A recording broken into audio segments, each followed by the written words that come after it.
How to fix problems like order not showing or any kinds of tracking error on Raising Cane's website or the application. First, if you're having any kinds of problem on the application or on the website, you need to make sure that your device is connected to a secure network.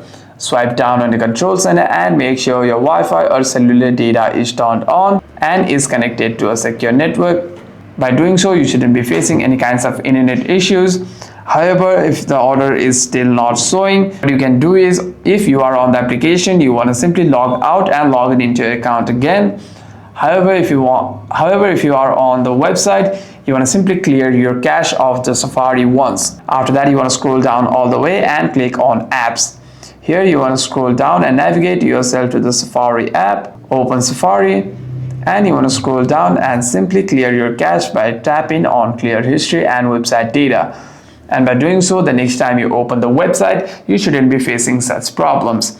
Hope this video was helpful, and if you have any further questions, do comment down below.